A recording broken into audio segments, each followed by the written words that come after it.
DJ and PK, it's 97.5, the KSL Sports Zone.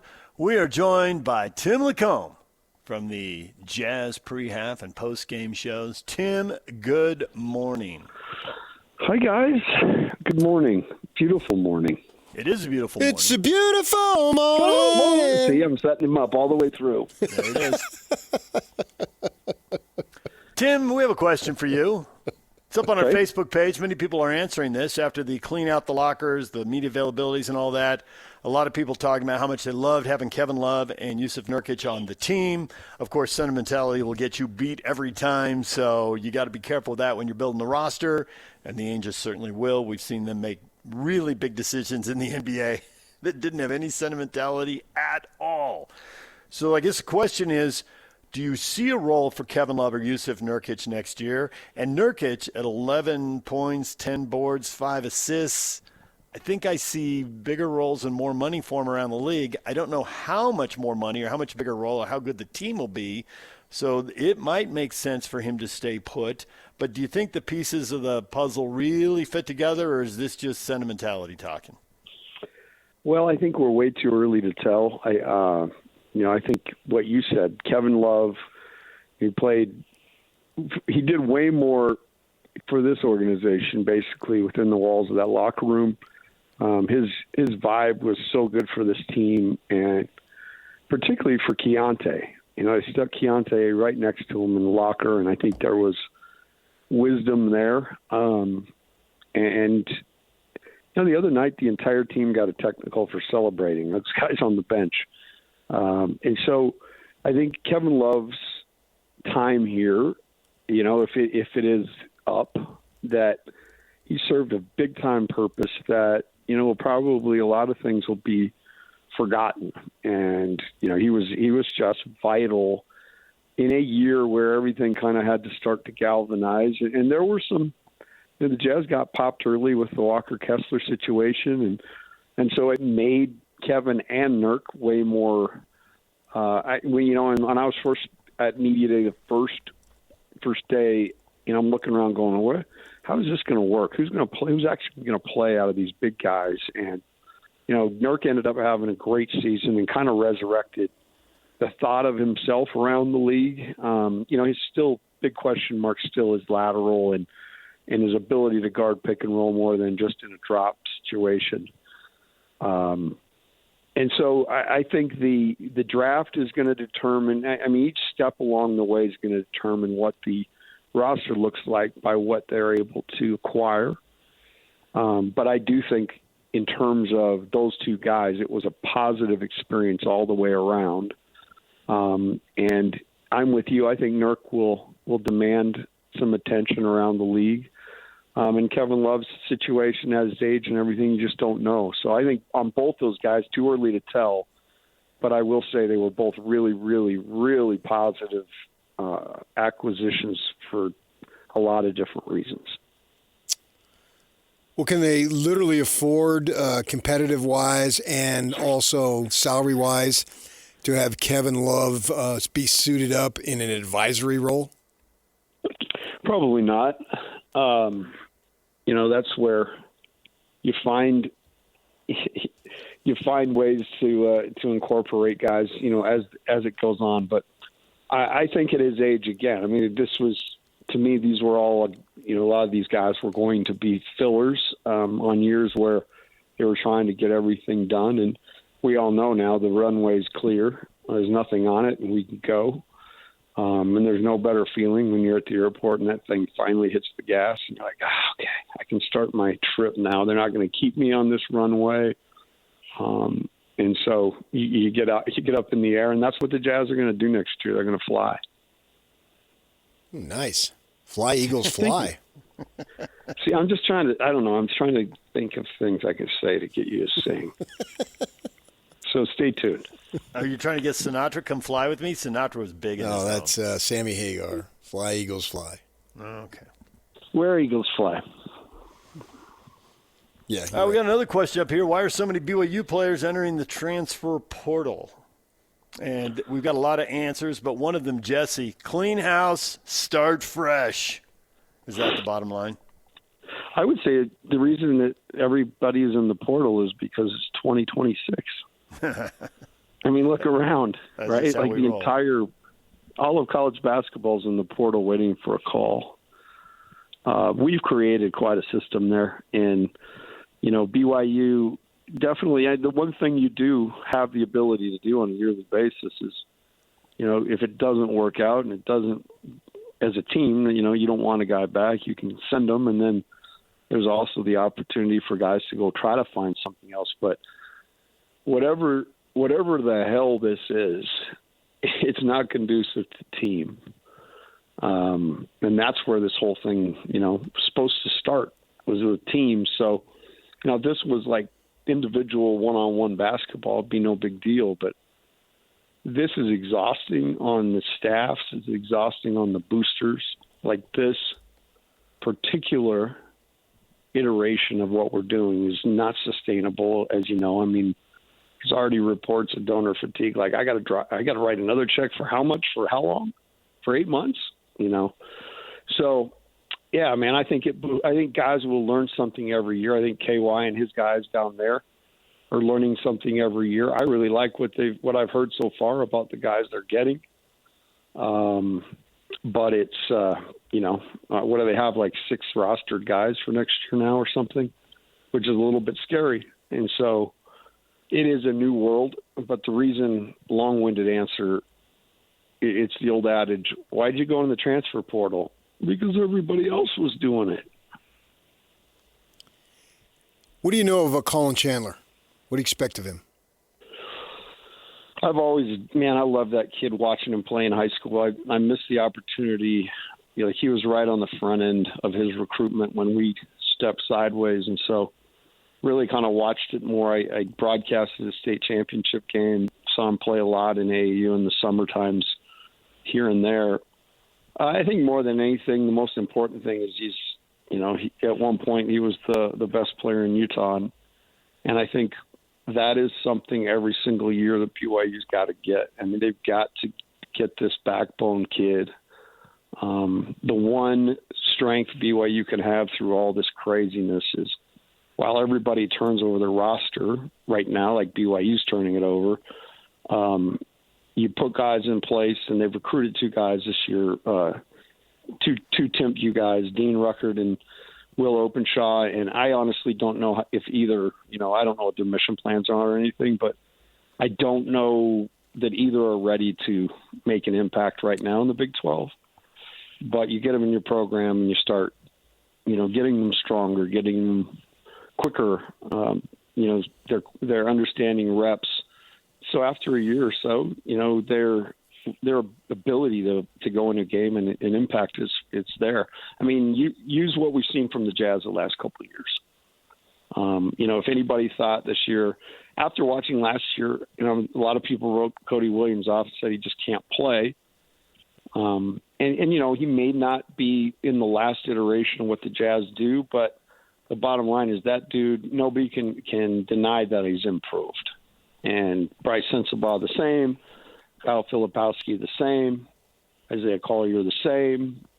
So each one of those guys has gotten better. So from year 1 to year 2, you can actually there's some increase in all those guys, which means you've got a better nucleus. And I think honestly that's the biggest thing over the last couple of years. BYU had recruited a handful of guys and developed them. And I know that was the plan with guys like Stanton who left, but you bring him in here, you give him all the resources, you get him stronger, you get him, better, and then at the end of the year, he says, I'm going to go to Oregon State, So I think the advantage BYU has, and it's always been an advantage in college basketball, I still think it is today, is get old and stay old, and it's all relative. Now you just have to get older than, in some cases, 8 months. So if you can keep guys a couple of years, I think it's in your best interest to develop guys and not lose that little piece. Insurance isn't one size fits all. That's why drivers have enjoyed Progressive's Name Your Price tool for years now. With the Name Your Price tool, you tell them what you want to pay, and they'll show you options that fit your budget. So whether you're picking out your first policy or just looking for something that works better for you and your family, they make it easy to see your options. Visit Progressive.com. Find a rate that works for you with the Name Your Price tool. Progressive Casualty Insurance Company and Affiliates. Price and coverage match limited by state law. There's a lot made, Tim, and I'm sure you would hear this kind of stuff from boosters because everybody thinks that their kid or their neighbor or whatever is the one who ought to be the next star at BYU. You probably always No, I had never to heard deal that. with that when you yeah. Right. So, but now they're in the Big 12, and nothing against the WAC, the Mountain West, and the WCC, but the Big 12, in what probably wasn't their best year, had a Final Four team and 3 Sweet 16 teams. How many kids who grow up on the Wasatch Front can really play in the Big 12? Because Utah fans want local kids like they had back in the day in the 90s under Majerus. And BYU fans want BYU. And a lot of them want return missionaries, right? And it's like, but how many guys playing basketball coming up on a Wasatch Front can really play in the Big 12 when half the league is going to the tournament and 3 teams are going to the Sweet 16? Well, it's not, it's not what it used to be. And it's not, like you're recruiting way different than through the years than Frank Arnold was in the WAC and Cleve and all the guys he recruited. And, I give Cleve a lot of credit. Nobody talks a ton about what he did, but, Roger was put in a unique situation. He gets fired and Cleve comes in, inherits a 1-win team and really drags that thing to, back to the tournament, which is pretty crazy. And then, those teams struggled to get over the hump of the tournament, and Dave came in and got that done. And, we got on a little nice tournament run and then Pope came in and, he raised in the NIL time. He did a great job of going out and kind of imagining talent. And so, again, long-winded answer, DJ. I used to get those calls all the time. I've got your next Jimmer here. I'll never forget a dude walked up to me at a high school game, and he had his kid with him. The kid was in the 8th grade. And tapped Coach Rosenman on the back, turned around, he's like, and he was dead serious. I'd like to introduce you to your new point guard, your point guard. He's in the 8th grade. I had to reach down and shake his hand, But that's how people think around here. And now the Big 12 has changed the game, but there are guys, a guy like Richie Saunders was homegrown. I still believe that top-end talent can really compete, but can it be right out of the gate? And that's going to be the big question, which is why you've got to have a little foresight and a little patience, and you've got to have great development, man. You've got to sell development to those guys to get them on the court. It's not what it used to be. You can't load up, obviously, but there are players out there. They got a kid coming back from a mission this year I really like in Brooks Barr. He was a Pope recruit, but he's got a lot of moxie. He's really tough, and I think he'll register. I mentioned Dean down at Timpview. He's a really good player. Did a nice job on the circuit. I just know what freshman years look like. At least in the WCC, Mountain West, WAC. I don't know what freshman years look like in the Big 12, but it's vastly different. You're playing against grown men, and I do think year by year, I think it's starting to really define itself as the best conference. I think Big 12 was better than SEC this year, and I know the proof's in the pudding on that at the end of the day, but the SEC just didn't have the teeth. I thought SEC was maybe a little better the year before. So I think those two conferences are the premier conferences, and so, yeah, you got to be ready to go, and you've got to be really, really tough, and you got to have some size to you. But, it's still – there's still guys out there, just not like what it used to be. How do you rate toughness over talent? That's a hard one. I mean, we used to say that. I wish you could I wish you could hook a guy up to something. You know, we have all these combine tests for verticality and change of direction and sprint, quick twitch, all that stuff. I wish you could just take them to a station and hook their finger up to a heart monitor. Not that your heart's beating, but what does your heart tell me, you know? Yeah. And so, honestly, PK, that was something I used to try to study, just like when you'd go out and talk to people, research a story. I would sit in those gyms and I would look for the differentiator, you know. There was a guy like Jackson Emery, you know, and him, the number of times that dude just went straight horizontal to get a ball in high school, to dive and, you know, consequences be damned.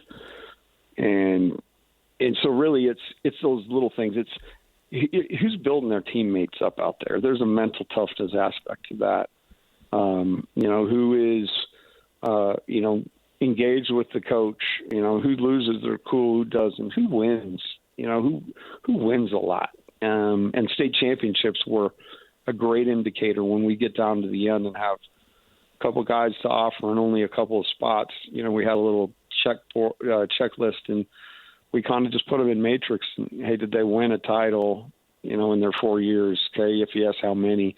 We go down and really try to find some sort of equation to measure heart. But at the end of the day, it's something that is the beautiful part about it. There's guys that have simply just stuck around on heart.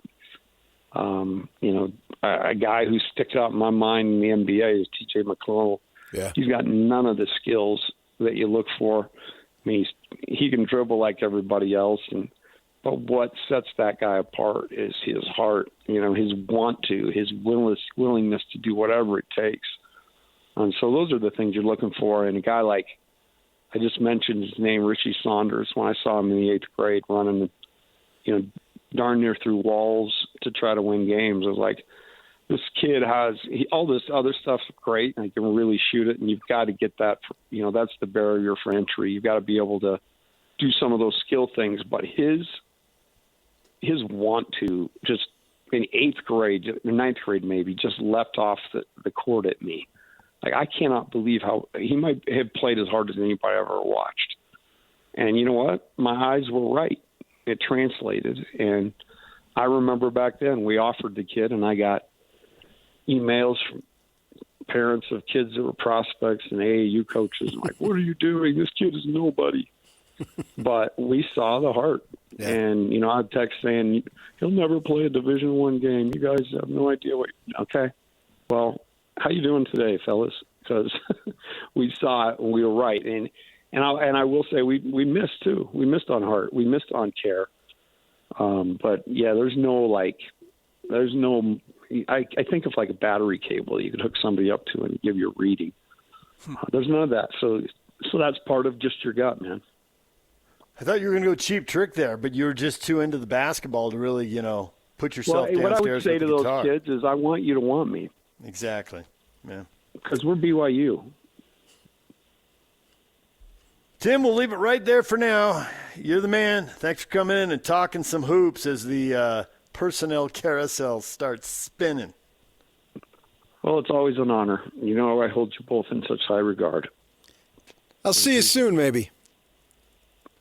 All right. Are you challenging me to golf? All right. You bring the boom box and the classic rock. I'll bring the Diet Coke and a bad golf game. Okay. You two with a boom box at like Willow Creek. That'd be hilarious. No.